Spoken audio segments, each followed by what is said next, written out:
emergency for the first time in about... This is Jim, and Receiving this message. We are Ken Jennings and John Roderick. We speak to you from our present, which we can only assume is your distant past, the turbulent time that was the early 21st century. Fearing the great cataclysm that will surely befall our civilization, we began this monumental reference of strange and obscure human knowledge. These recordings represent our attempt to compile and preserve wonders and esoterica that would otherwise be lost. So whether you're listening from an advanced civilization or have just reinvented the technology to decrypt our transmissions, this is our legacy to you. This is our time capsule. This is the Omnibus.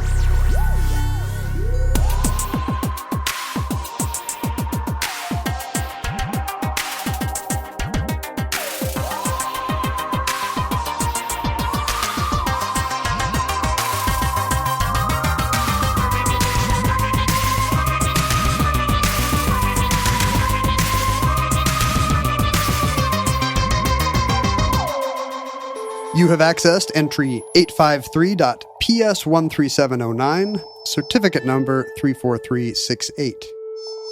Nutshell Studies of Unexplained Death. Do you remember when our podcast was just a twinkle in our eyes? Our trip to Hotlanta, Georgia, to meet with our new corporate masters. To pitch our podcast to them. That's right. And to see their expensive question mark shaped table. That's right. In their conference room. We were headed down. I think we've probably told this story, but we went down to meet with the people at iHeartMedia. And our initial pitch was for a podcast called The Worst, where we were going to talk about the worst things in all spaces, right? Good. That was a great pitch. The Worst. I'm Ken, and I'm John, and this show is The Worst. And we were on the plane together, flying down there. We were talking about coming up with some ideas for the shows. And about halfway through the flight, we looked at each other, and I think I said, "Do you like this idea?" And you were like, "I really don't." And I said, "God, I don't like it either." And we did a pivot and came up with like 5 or 6 different podcast ideas right there on our cocktail napkin. Decided that we liked the sound of the Omnibus best because you and I are both nerds. I feel like you sent me a whole list of words like that. You were like Omnibus, Almanac. I did. Gazetteer. We did have a list. And we picked Omnibus, and then by the time we landed in Atlanta, we had some shows, some ideas, some of them still in my list of unproduced shows. But that night, we went and hung out. We saw the giant question mark shaped table. We realized that when we said we weren't doing The Worst and we're doing Omnibus instead, everybody was really disappointed because they loved The Worst, and I think had already had T-shirts made, and they like had to quietly put the T-shirts in a back closet. Our hotel was across the street from the Fox Theater, the venerable, like beautiful old major theater in Atlanta, where Prince played one of his last concerts. It's really a tremendous. It's one of these places that used to be some old movie house or vaudeville hall or something. So it's got this crazy, weird Orientalist architecture of some kind. Yeah, it's a gorgeous place, and it's a place where if you're on the touring circuit of major bands, playing the Fox in Atlanta is a big deal. It's like the Paramount here in Seattle, an ornate golden age theater that really sets you. If the day that you play it, you always remember. And I'd played the Fox as an opening band for a larger act. Oh yeah. And I knew the venue, and I knew it was a big deal to play there. And we looked out the window of our hotel and noticed the podcast My Favorite Murder was doing a live show there. And it was a fairly new show at the time. I don't remember this. Yeah, it would have been a new show. It was newish. Newish show. But apparently they could sell out the Fox Theater. Well, so that was what amazed me because, we knew Karen Kilgariff from the internet, and I'd met her a few times, and we were Twitter pals, and I remember when she started the podcast, because I think I'd done a couple of like live wire style shows with her prior to that. And it seemed like, oh yeah, that's a funny idea. Like, true crime podcast. What if there was one of those? And I, looking out the window, I was like, now wait a minute. They're doing because they were the only thing on the marquee. I was like, how are they doing a show at the Fox Theater? Like, that has a capacity of thousands of people. And our friend Chuck Bryant from How Stuff Works podcast said, they're playing 2 sold out shows at the Fox. And it blew my mind because at the time, true crime was a new podcast genre. Serial. It was all Serial's fault. It was Serial's fault. That's right. But it was then that I was first introduced to what now is kind of a commonplace knowledge that true crime podcasts are huge and appeal to a majority audience of women. Mm-hmm. And this was something that in the last few years got a lot of traction on the internet. Counterintuitive, but then again, our aunts were always reading Agatha Christie books. They all knew more about what cyanide did to blood vessels than our uncles. That's right. It turns out 85% of true crime media consumers are women.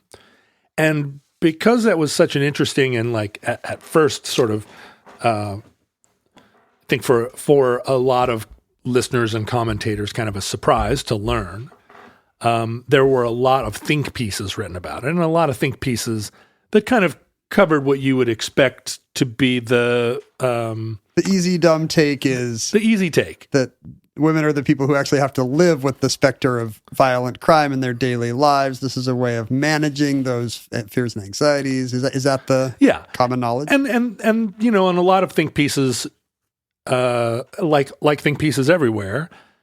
In order to do a think piece, you don't have to do very much research. You can just think. You can just do a think piece. You can just come up with an idea like, why? I bet, here's why. And then you write your think piece. And so this is why I like podcasting. You don't even have to do the first thing. You don't even have to have an idea. I definitely have a couple of podcasts where you don't have to have an idea. You don't have to have any idea. Well, but then the idea emerges. Like, the medium's good for that. Like, I was watching in the first 3 hours of the Beatles documentary. There's a scene where Paul needs an idea, and I think in order to hit this point home, words come up on the screen saying Paul needs a hit or something like that. Yeah, and you just see him. He's strumming and nothing. He changes up the chords. He changes up the rhythm. Slight changes. And then at 45 seconds, you can hear "Get Back." He just invents it right in front of you. By a minute 20. He's actually got the changes and some of the lyrics. Yeah. And everybody's Ringo and George are just sort of sitting there like do do do do do, and then they don't know, because you're like, I love watching that and telling my wife, hey, that actually is going to be the middle eight. Like, I'm very good at spotting talent as long as it's something that happened 50 years ago. As long as it's a song you've heard for 50 years. Yeah, right. That really helps. But that's podcasting. You're just sitting there, and occasionally something good happens, and you're like, yes, this is an art. It's also essay writing. Like type. You sit down with an idea, and then you prove it to yourself. But in essay writing, you cut out all the stuff until the idea comes. In podcasting, you never do. It's actually illegal. You never go back. The audience gets so mad if you cut out the stuff without the idea. So after that initial flush of think pieces about why true crime. Not just podcasts, but television shows, novels, films, like the whole universe of true crime, why it has such an appeal to women. And that initial response of women are the victims of violent crime, and we have to listen to, or rather, they have to listen to this stuff to be prepared. Mm-hmm. Then there was a follow-on set of think pieces that kind of critiqued that easy, sort of lazy layup of a whatever. I had that idea 30 seconds ago, and I think it was great. No notes. And bringing statistics into play and looking at it from all different levels. And like anything in our culture that's gendered, it's also fraught to talk about. But there are a lot of reasons why true crime, or there are a lot of suggestions for why true crime has a kind of gendered differentiation in terms of its audience. And it, anything like this, when you look at the statistics, then you get into the kind of that again, fraught sort of gendering of traits, like is empathy a female trait? Ken?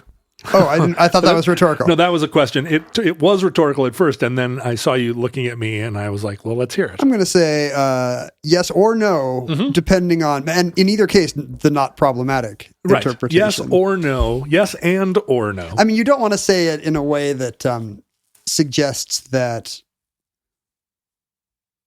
well, even... I guess what you want to say is this is fun. I guess you want to say is that our toxic culture is not encouraging these traits that should be universal in men the same way it permits them in women. Nicely done. done. Did I get out of that? I feel like you stuck the landing. There are a lot of reasons that true crime appeals, right? And let's just say whoever you are that listens to a true crime podcast, there's true crime appeals to puzzle solving, right? Yeah. It's and kind of mazes and puzzles that activate. I like the mystery of it more than mystery. I like anything about the procedural elements or how the science of the evidence works, or even the judicial, especially not the dull judicial wrangling. But I do like the mystery. Who did it? And I think that another big appeal is that true crime enables you to have resolution and a sense of justice. In most cases, the popular shows and episodes are looking for examples of crimes where they are solved. And by teasing out the puzzle, you can arrive at a conclusion where what was once scary is now knowable and tamed, right? Domesticated. And I guess the lazy layup interpretation is that's part of the appeal. Like, right. Hey, this is not a big question mark of anxiety for me.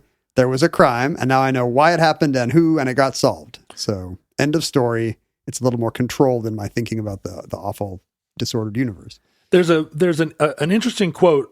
There's a woman named Dr. Gemma Flynn, who is a Scots woman who is... it's got to be Gemma, doesn't it? I guess Gemma. Do you think she got gamma radiation and it turned her into a green Hulk? I like to mispronounce anything to do with Scotland just because I love to get letters from Scottish people. Because they sound so cute when they talk. Gemma. I mean, neither name sounds any more or less ridiculous to me, Gemma or Gemma. I guess we were talking the other day about how Jemima has survived as a name in the British Isles where it has not been tied to racial stereotypes. Right. And do you think Gemma is a diminutive of Jemima? Maybe the other way around. Jemima's just Gemma with a bit of a stammer. Well, Dr. Gemma Flynn, who works and she has a very varied career and is also a stand-up comedian, and I think maybe is increasingly better known as a feminist stand-up than for her work at the Scottish Centre for Crime and Justice Research. She's got to be better paid. I mean, I don't know what the SCCJR pays nowadays. How many sheep stomachs it is to a killer. Which I believe is how the Scottish economy works. That's true. How many stuffed sheep stomachs for every killer she brings in? Uh-huh. But surely a 20-minute set at the Fringe Festival pays better. Well, I mean, depends on where you are on the bill, right? A 20-minute opening set probably doesn't. But she said about this that true crime media perpetuates a fear, like a gendered fear of crime. She said, "There's something self-perpetuating about the true crime media, which claims to serve a demand, but is in fact contributing to a misconception that violent victimization for women is likely and imminent. Yeah. Really, if I were to follow the data on this issue, women should be walking men home at night." See, she's a professional comedian, so that, reversed your expectations. Little twisteroo there. But certain forms of true crime that focus on serial killers and random acts of violence against women send the message that women cannot move through the world with the same freedom as men. Ironically, this fear is both perpetuated by true crime and may also be driving women towards this form of media. I actually was pitching a murder mystery show last year, and one of the ideas I had that there would be a killer who ends up doing crimes because his true crime podcast is running out of good murders. And so You pitched this? Yeah, I was like, this should be an episode, like a This true. is great. I mean, that's not the whole premise of the show, but Yeah. maybe it's a murder of the week show, and maybe one episode the killer turns out to be the podcaster whose show is running out of good murders. Wow. Because that's what's going to happen. Once all the good murders have been done by, all 50 of these podcasts, they're going to have to start killing people to get fresh episodes. Well, we're going to see in a minute that an episode of a true crime television show is based on the topic of today's show. So it does everything turns into an unsolved mystery. I'm not saying it's happened yet. I just want to be very clear that I don't think Karen Kilgore has killed anyone. I love that pitch, though. Yeah, maybe it could be the show. Maybe he's like a Dexter type character who just, like much as Dr. Watson needs a new case for his annals, this guy needs a new body because he's got an episode coming out Tuesday and he's got sponsors and Squarespace needs a body, man.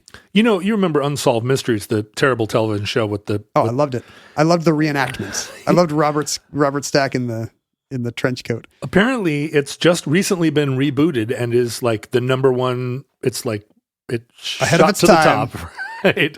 What we need in this day and age is a reboot of Unsolved Mysteries. But it goes against your point that people like the tidy solution. That show is called Unsolved Mysteries. Right. That's the advertising point. Is we don't know who did any of these things. Check it out. There's a whole other line of thinking. There's a progressive critique of true crime media, which is that ultimately it's just cop porn. We talked about that when we did Dragnet, right? Yeah, right. They're all so efficient, and look at them doing their job in just 48 minutes. Well, and all of every sort of the procedural nature of a true crime, inevitably there's some competent police work that ends up bringing the perp to justice. That's why Law and Order is the only woke procedural show, because it just drops the cops at the 22-minute mark. And then you see who the real heroes are. Yeah, the lawyers. District attorneys. And then the legal assistants, really.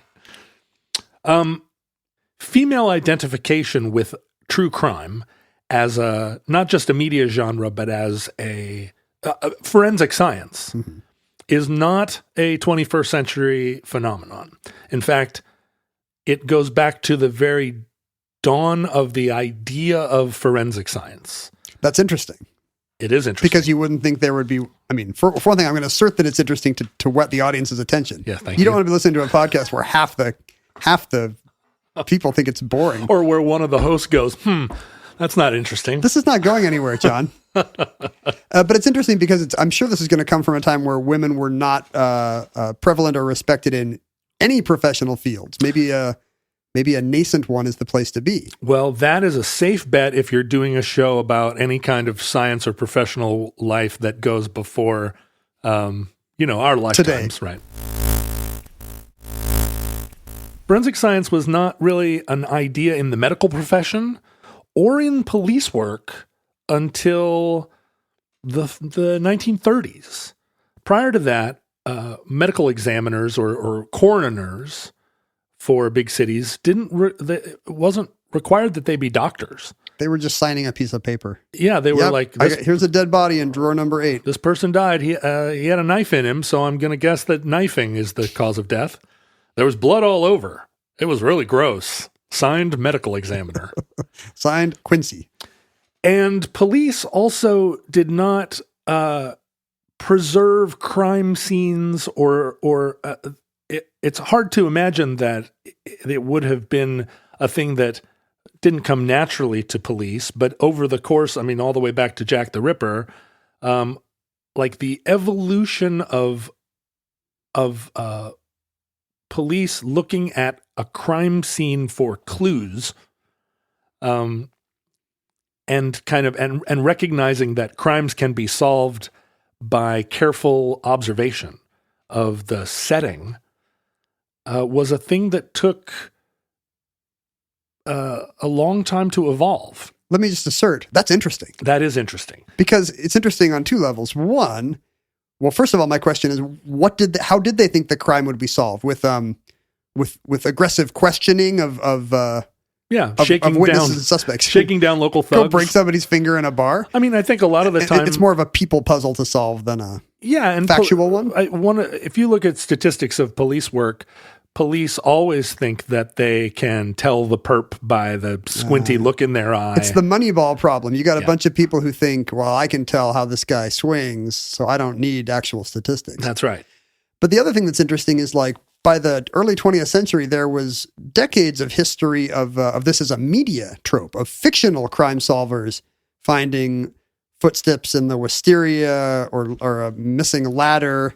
You know, physical evidence is always the hook on which fictional detective stories hang. And that predates physical evidence actually becoming the thing that solves crimes, which is kind of the state of the science today. Yeah, it was. I mean, this was like Sherlock Holmes is like a late 1880s Victorian development. And I think what made Sherlock Holmes so appealing was that it was a super novel notion. It's like an X-Men comic. Like, look at this guy. He's doing what no human can. Crazy. And I think it took a long time for that to really filter down to local police work. The funny thing is all these goobers writing that stuff were right. Like they just didn't have the access to DNA and good fingerprinting and all that stuff. Well, and we see even now that the difference between like a really good police department and a not so good one is down to training, and there are still a lot of theories of police work that when you put them into practice or unpack them, you're like, well, why wasn't that how we always thought? Like the idea that crime is really focused generally in a city in a block or two, and you can over police an entire neighborhood when really you just need to police like 1.5 blocks of that neighborhood. And that's where all the crime happens, and you can make a significant difference. That's something that's still a novel idea, but statistics seem to indicate that that's true. I guess it's because it's so much of a field where the new people entering the organization just pick up the lore of the person who happens to be their orientation guy, their first partner or whatever. Right. Instead of actual what you'd hope it would be. Training from people with an outside eye and evidence-based ideas. No, it's just going to be kind of father to son. And now you've got, and I think this has been true for a long time, police reformers come into police departments with an ideological axe to grind, and police circle the wagons. Get their backs up. And so you come in with science and you wave a sheaf of studies in some police union's face, and they're going to shut you down before they even hear your idea. But this is a story, I mean, like a lot of omnibus stories, this is a story about why you can't tax the rich. This is the story of the rich. Our story begins with the International Harvester Company, famous manufacturers of tractors and as so small many great trucks. Stories do. International Harvester Company, well, it starts before the International Harvester Company, let's be honest. Our story begins in 1878 with the birth of Frances Glesner, who was the daughter of John Jacob Glesner, who became Is he famous? I assume anybody named John Jacob is rich, including John Jacob Jingleheimer Schmidt. I mean, everybody sings his name. That's because he owns some kind of factory or something. He's famous. Was he rich, though? Yeah. I mean, would you sing anybody's name every time he goes out if he weren't rich? I guess if he were hated. Yeah, no, I sing people's names that aren't rich. Look, it's not just the people. It's not just the people shout his name. They also say na na na na na na na. Yeah, that's true. And I wouldn't do that unless somebody was super rich. What did you just sing? Dun dun dun dun dun dun dun. Don't take those old records off the shelf. Yeah, I think Chuck Berry or whoever stole that from the beginning. How you get back into the verse of John Jacob Jingleheimer Schmidt. Frances Glesner was the daughter of a wealthy family, born in Chicago, and was a Victorian and raised in the manner of Victorians. That was an era where arts and crafts were really what a Victorian woman learned all the arts and crafts, needlepoint, knitting, but also lots of little constructions. Dollhouses were very popular in the Victorian era. There were a lot of, I guess that makes sense. there were a lot of crafts that distinguished a woman of leisure. And that stuff's related to not just childbearing, but domestic life. Yeah. And they lived in a beautiful and very domestically well-appointed home.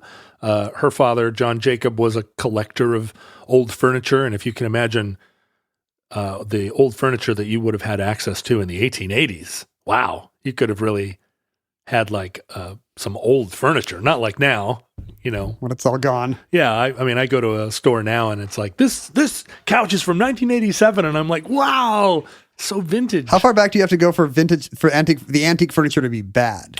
You're like, wow, this is before good furniture. Chairs got invented. I feel like, if you found a milking stool from the 1500s, it would be worth tens and tens of thousands of dollars. But would it be any good? I think people have been making ergonomic? Good furniture for a long time, yeah. But you remember Antiques Roadshow, watching those two twins. Every once in a while, they'd find some pre-Revolutionary War hutch or dining room table, and they would lose their minds, and you're like, why are these nerds freaking out? And then it's like, oh, the table's worth $1 million. I'm just saying there's some point. Like, I've seen the Flintstones furniture. It's not good. It's crude Robinson Crusoe type stuff. Yeah, but could you make a better table? I could not. I mean, that's the thing. Could you make a record player where it's a pterodactyl needle? I could not. Anyway, Frances Glessner was consigned by her time to...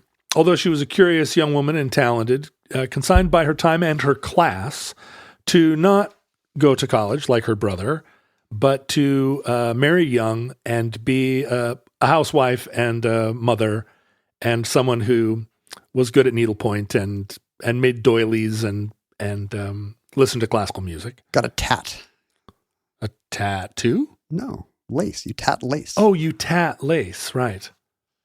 Right, I guess I didn't know that. What if all these Victorian women were really into tattoo? Yeah, they all had tribal tattoos, or they all, when down around their panty line, they all had a tattoo of like a yin yang symbol and a little witch. It's like a Jane Austen drawing room, and somebody's having a very arch conversation, and the women are over in the corner, like doing tattoos on each other's arms. Well, so Frances Glessner's brother went to Harvard, and she married at 19, and she married I think by all accounts, a pretty boring lawyer by the name of Blewett Harrison Lee. Blewett. And he's related to the Lees, of Old Virginia. Of Old Virginia. And when I saw his name, Blewett Lee, I was like, there is no limit to the depravity of WASP names. Like, I'm always trying to come up with comedy WASP names, and you can't do one that is so outrageous that it's not actually, that Blewett actually. Blewett, and is there some crazy middle name? Blewett Harrison Lee or something? Blewett Harrison Lee. Yeah, that's good. Like, I feel like there should be a WASP name generator, because you could have it be anything, right? You could have a WASP guy named .com. Yes. With a hyphen? Yeah, it was hilarious on 30 Rock. On 30 Rock. But it's actually it's not too outrageous to be like some scion of a Virginia family named their son .com. I think it would be it's an old family venture name. Capital investor. Yeah, no, it's an old Dutch name. It's from ye old New York. But Frances Glessner, she lived a sort of a conventional upper middle class first half of her life. She had 3 kids with Blewett Lee, but he was like a boring lawyer. He was the lawyer for the Illinois Central Railroad. And you know how I said this was interesting? This part's not interesting. No. This guy's boring. He is boring. But Frances Glessner Lee had clearly a lot of intellectual curiosity and intellectual acumen. And she had a good relationship with her brother. And her brother George had a Harvard friend, also named George Burgess McGrath. And Do you think that's still true of Harvard? I have 2 friends named George who went to Harvard. Oh, right. Yeah, I know at least one of those Georges. Yeah, you do. And the I know another George that went to Harvard. what percentage of Harvard is George's to this day? 40% It's of George's all the way down. people that go to Harvard are named George And or you- Mick George. Or change the Mick George.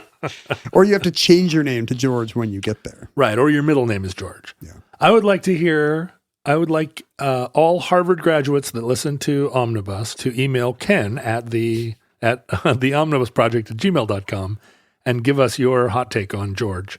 If you can name a single Harvard graduate not named George, not counting Conan O'Brien. George Herbert Walker Bush went to Yale. Yeah, both. I think aren't they both Yale grads? The other George went to Yale. Yeah. Or, I don't know. Well, I mean, maybe half the people at Yale also are named George. Or McGeorge.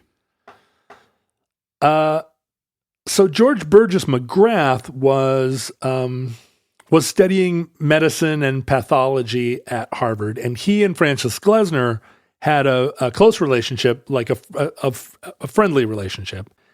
And George McGrath was kind of bemoaning the fact that there wasn't a lot of science in the practice of forensic medicine. There wasn't really forensic medicine. What was McGrath's field? He was in medicine? He was in medicine. He became a professor of pathology, actually, at Harvard.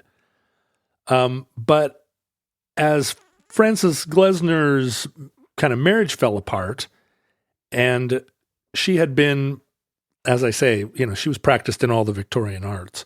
It wasn't until, and she ended up divorcing Blewett Lee, and was, kind of a wealthy and aimless middle-aged woman.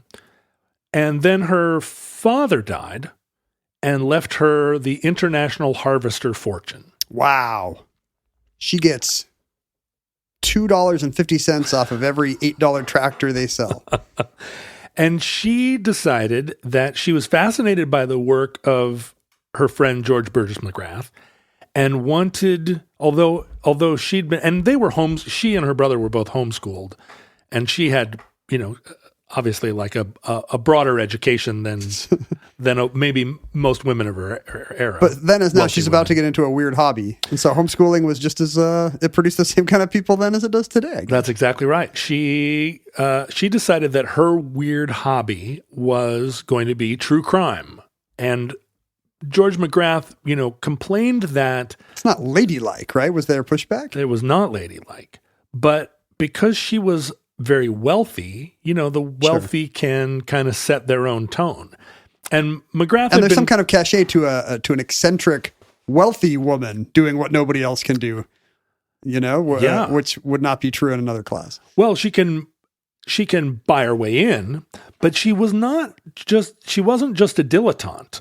She was interested in what was at the time the nascent field of murder investigation, using science.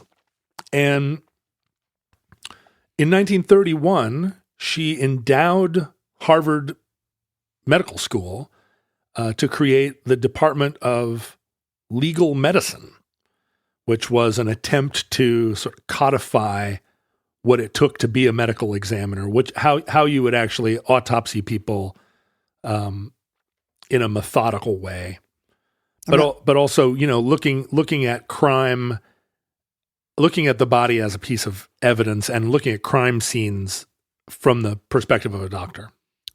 She called it what? Legal medicine. Legal medicine. That's interesting because that's the origin of our modern term forensic science. Forensic used to be an adjective just referring to anything judicial. Forensic skills are like debate because that's what a lawyer needed. Right. So forensic medicine just means the kind of medicine that's relevant in the legal system. Right. Get to the bottom of it. Yeah. Right. She'd been making like miniatures, which was a fad at the time, for many years. And in 1913, as a gift to her mother, had done a miniature diorama of the entire Chicago Symphony Orchestra, creating 90 separate musicians, all with their little instruments and their outfits, all sitting together, arrayed as an orchestra. If you can picture the scene, dollhouse scale was 1 inch equals 1 foot. So these were not small little, arrangements, right? They weren't nothing. If you think, that means a 6 foot tall person is these are 6 inches high. still right? going to be a big space. It's a lot of stuff, right?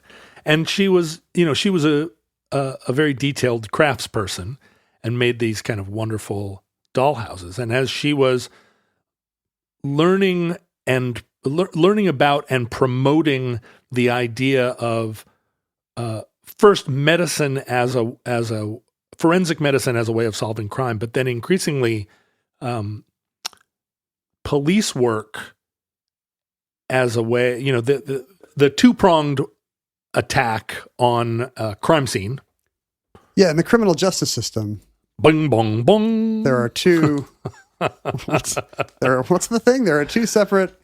I can't remember the. Go ahead, read it off. In the criminal justice system, the people are represented by two separate yet equally important groups: the police who investigate crime and the district attorneys who prosecute the offenders. And she's attacking both prongs. Right, and in this case, she's also saying there's a third, which is the doctors who are able to, for instance, differentiate between a suicide that looks like an accident, a suicide that looks like a crime that looks like a suicide, a crime that looks like an accident, and a crime that looks like a crime, and a crime that looks like an accidental suicide, and an accidental crime that looks like a suicidal accident.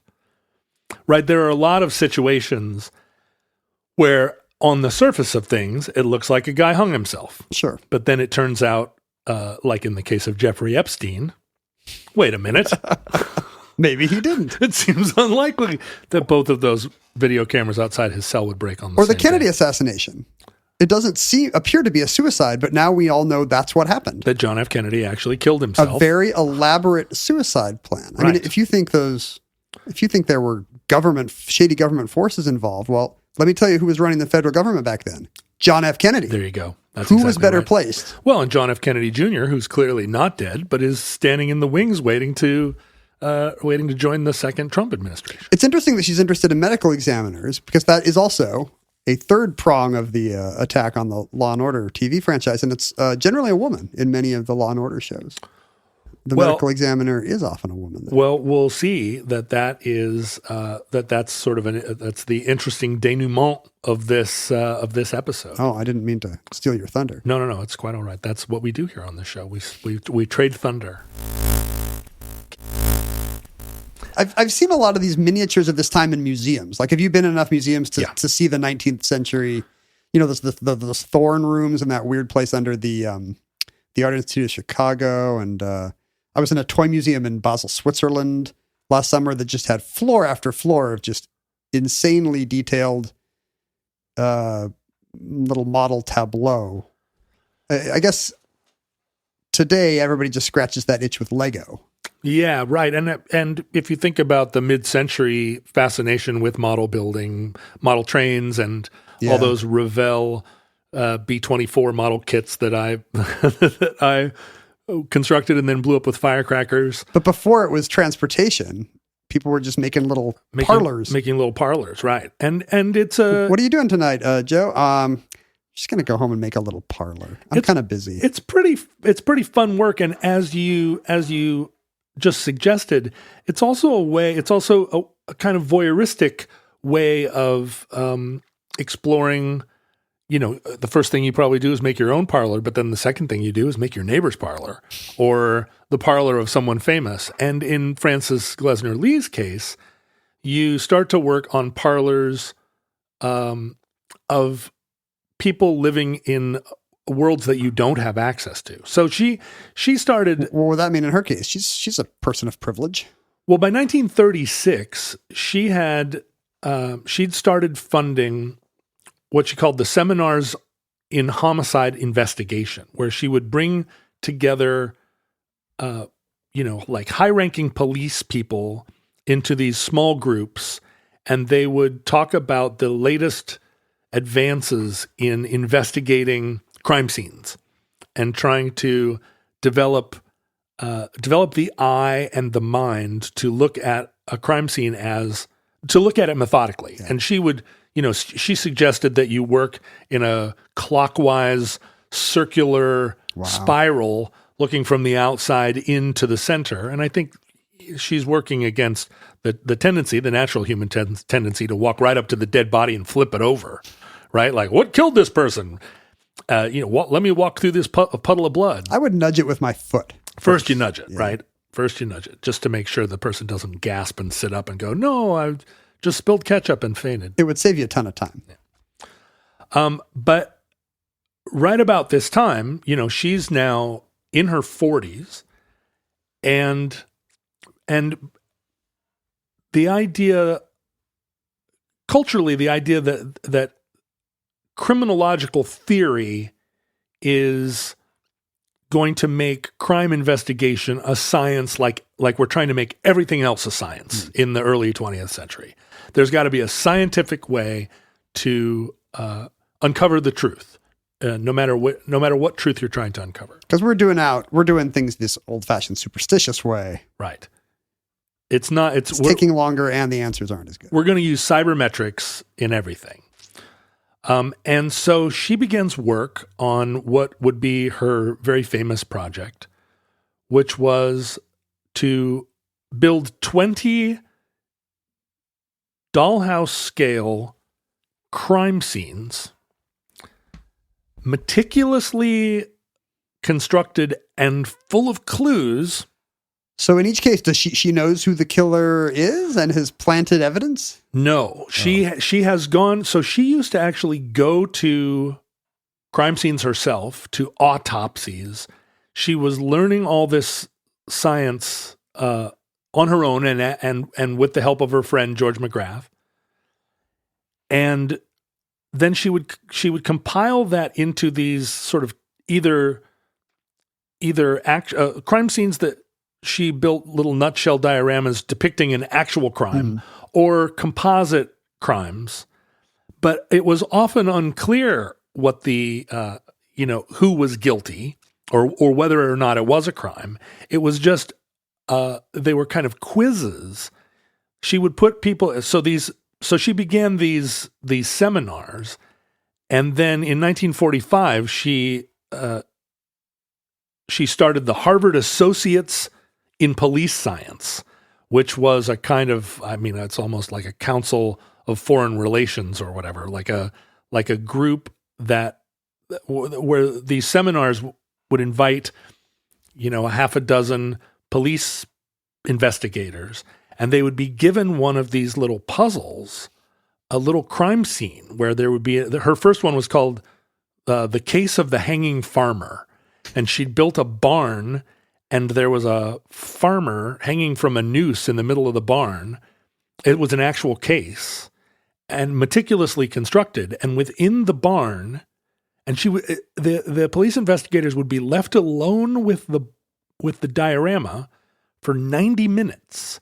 And their expectation was that they would be able to discern or, discover by examining the crime scene. And it was interactive. Like you could open the little doors in the thing. Doors interacted. If you opened the drawers of the thing, there would be clothes in the dresser. Like the little teeny mouse traps actually worked. Now this sounds adorable. They're awesome. But my question is this, let's assert that they're awesome. Yeah. But is this the best way to teach forensic science to a room full of police investigators? Or is this a case of somebody who loves dollhouses? And if all you have is a little tiny hammer, then everything looks like a little tiny nail. Because if I loved building dollhouses too, then I would think, well, clearly the best way to teach this is with these things I already love to build. Well, when you think about it in terms of it being 1945 or 1950, and what it would take to actually put you as a police investigator into a life-size crime scene. Right. Like the problem is there aren't that many crime scenes.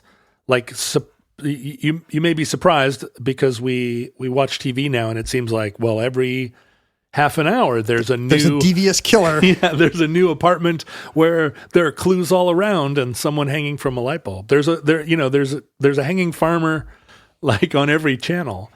But in fact, trying to train police with crime scenes, it's hard to do. There's not enough to see patterns and crime scenes decay really fast, So it was more a mental exercise of like, get your mind around the idea that within this room, there are going to be 50 things to look at, and some of them are important. Well, that's even more interesting if this is the right way to teach this stuff around 1950, because it means that she was uniquely situated. She was the only person in America with this confluence of miniaturist acumen and crime scene expertise.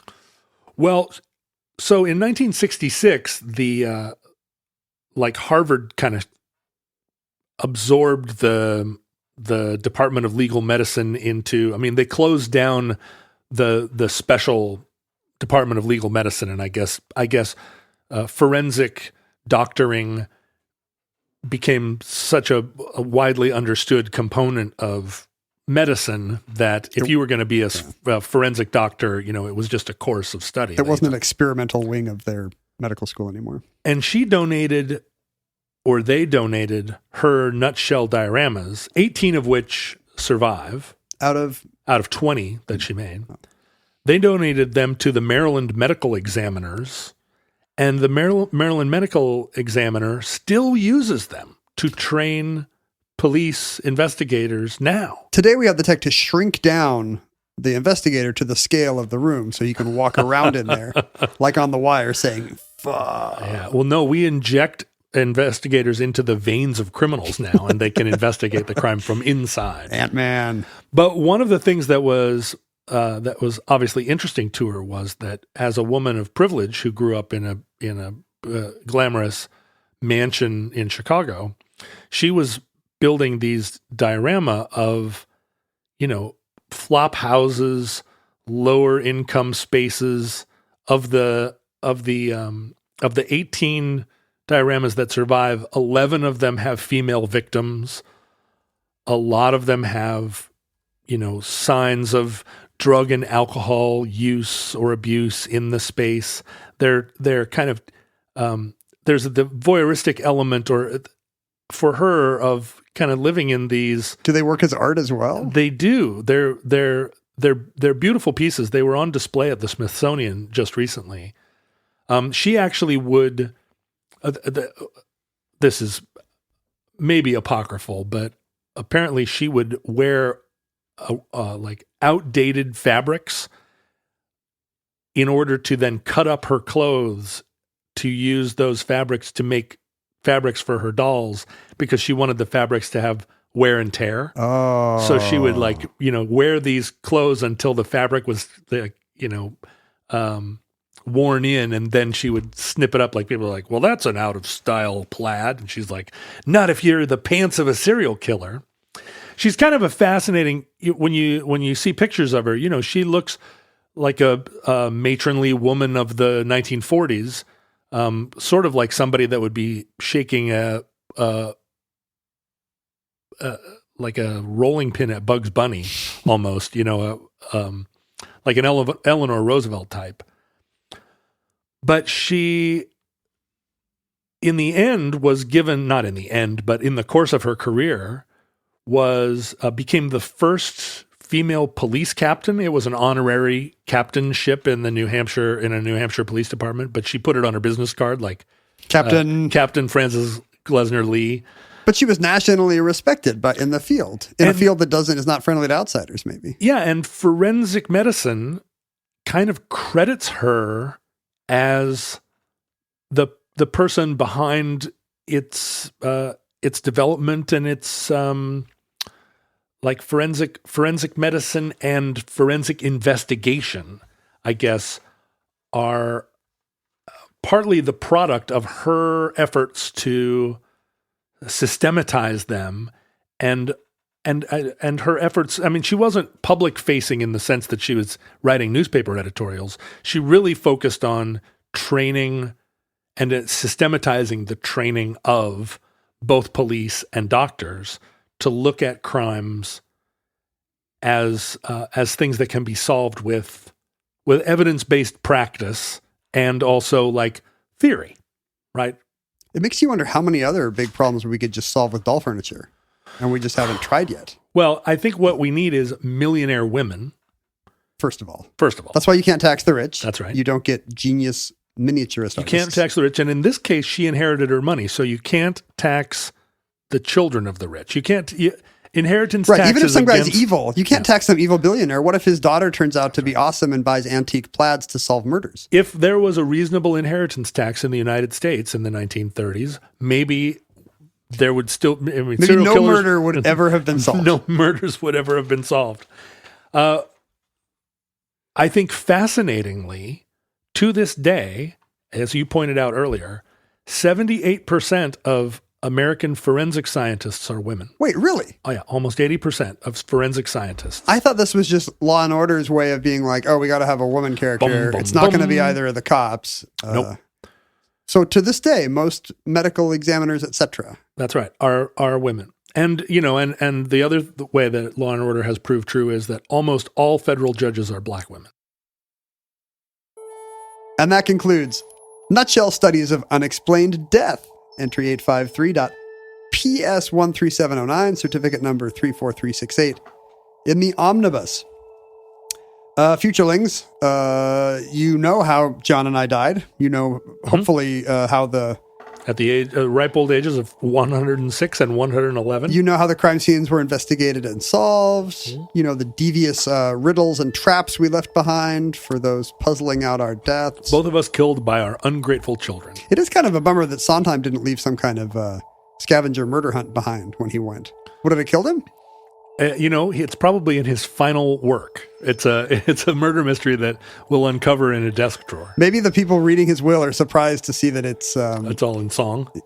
yeah, first of all, that are all rhymes, but also that it's a series of devious wordplay-based riddles. It's in A minor. His will is in A minor. That's how you're going to inherit all the...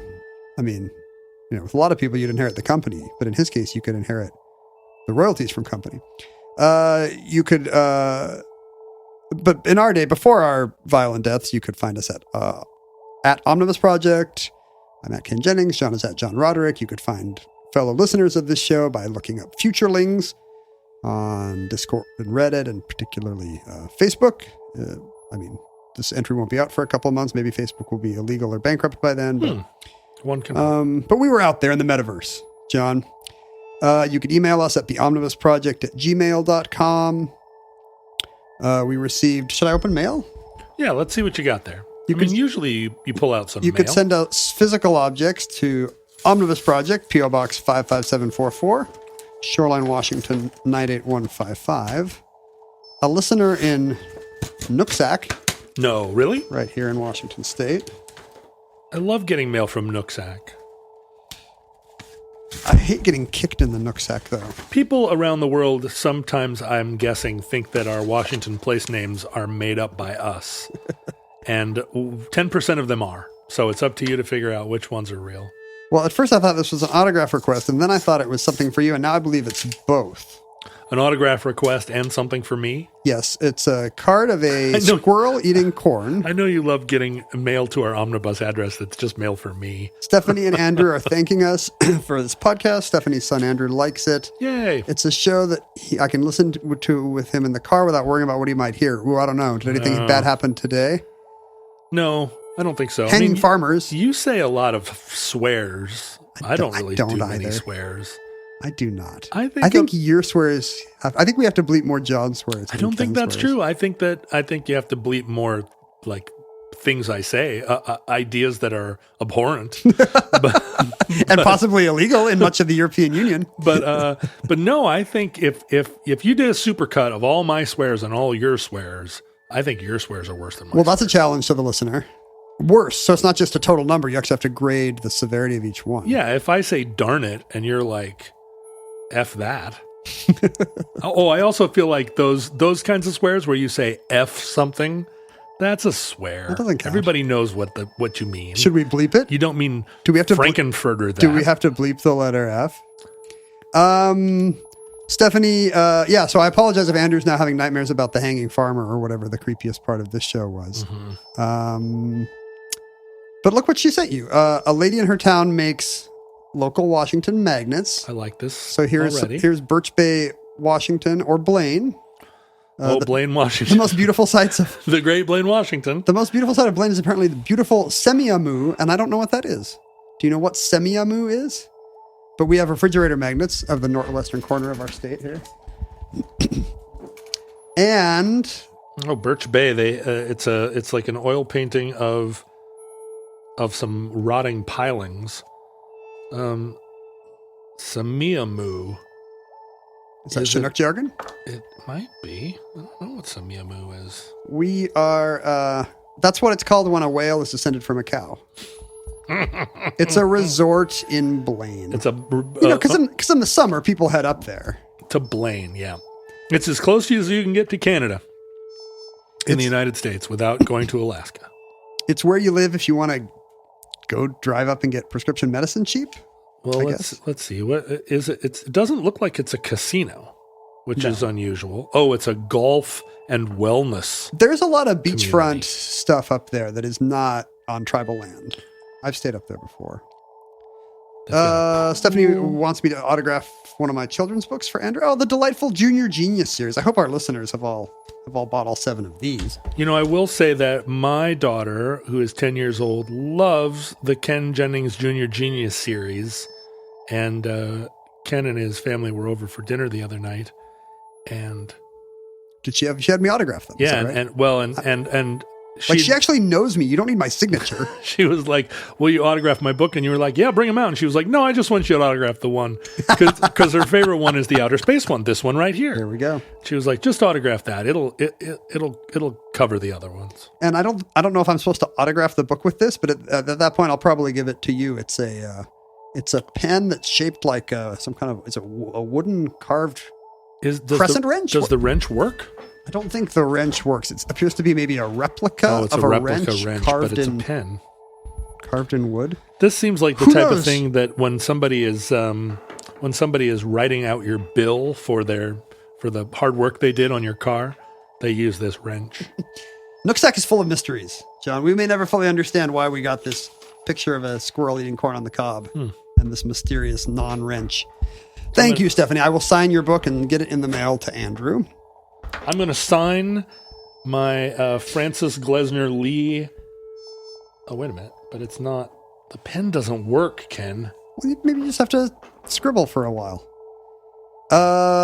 You can support the show by going to patreon.com/omnibus project. You can tell John's writing. We got Foley work this show. Nope. Doesn't work. Go to patreon.com/omnibus project and check out the rewards available. You may find some of them tempting and become a generous supporter of the show. For the Patreon subscriber that gets my Francis Glesner Lee show notes. And we know who that is because it was a request. Oh. Right? Yes. These will go out to... Should I just guess? No, I think you should say. Should I look it up? Yeah. I think it might have been Jack. I am correct. It was Jack. Thank you, Jack. So, Jack, when you get these notes, you'll see that I tried to sign it. With a wrench that was not a pen. And it ran out of ink after I said John, so then I signed it again right next to that with a different pen. And so that will explain. Wait, are these both non-wrench pens? Well, no, the one that worked is this one, which this pen is broken, and it's from the DuPont Circle Hotel in Washington, D.C. And maybe it's not broken. Maybe it was made broken. Is that a hotel that only exists for congressmen to romance their married congressmen to romance their office aides? That's why I was there. Kristen Gillibrand invited me to spend a long weekend. You're her boy toy. You're Kristen Cinema's boy toy, huh? So the wrench did write for a second and then stopped. Just for the record, it wrote the name John, but it would not continue for Roderick. I missed it. There was a second wrench. This was right under my nose. Oh wait, is that also a pen? It is also a pen. This one is also a non-working wrench. Let's find out. Oh, this one works. Well, that's the one I should have used. Oh no, wait, it just died. Maybe it'll be back. I'm just gonna keep scribbling while you finish the outro. Okay, and I'll let you know if it comes back. That's a treat for the listener. We don't usually have a wet cough in this show right there. Oh, it came back. Yay! No, it went again. Oh, boo. Futurelings, from our vantage point in your distant past, we have no idea how long our civilization survived. We hope and pray that the catastrophe we fear may never come. But if the worst comes soon, we hope that some intrepid forensic scientist of the future looks back at this bunker where Ken and my atrophied skeletons, Each clutching a fake wrench, confusingly. fake wrench, will give all the clues to the destruction of the catastrophe we fear that clearly did come. If the worst comes soon, this recording, like all our recordings, may have been our final word. But if Providence allows, we will speak to you from beyond the grave in another entry of the Almanac.